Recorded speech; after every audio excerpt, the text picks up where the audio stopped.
Dua korban kompor mayat yang meledak saat upacara ngaben massal di Desa Adat Selat, Desa Blege, Kecamatan Belah Batu, Gianyar, Jumat petang 19 Agustus dinyatakan meninggal dunia setelah mendapat perawatan di RSUP Prof. Ngurah Sanglah Denpasar.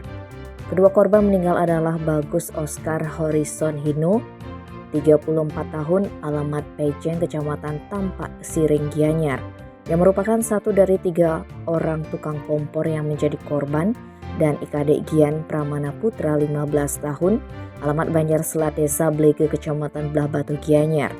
Korban Bagus Oscar mengalami luka bakar mencapai 94% dan Kadek Gian mengalami luka bakar 80%.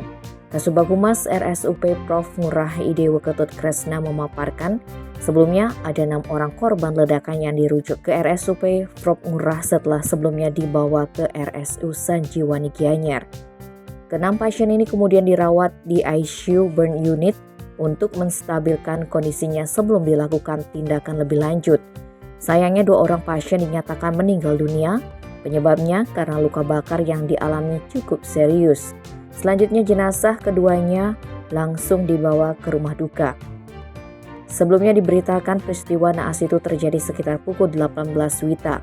Ketika itu petulangan berbentuk singa yang posisinya paling selatan dan berisikan 12 sawe mendapat giliran dibakar. Awalnya pembakaran menggunakan kompor mayat itu berjalan lancar. Setelah 30 menit berlalu, keluarga pemilik sawe mendekat. Tiba-tiba kompor meledak sehingga api menyambar belasan orang yang ada di lokasi.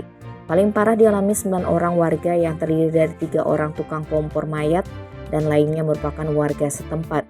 Bahkan 2 di antara masih anak-anak. Selanjutnya para korban dilarikan ke RSU Sanjiwani guna mendapatkan pertolongan. Namun 6 orang korban dirujuk ke RSUP Sanglah karena mengalami luka bakar cukup berat. Tim Bali Express melaporkan.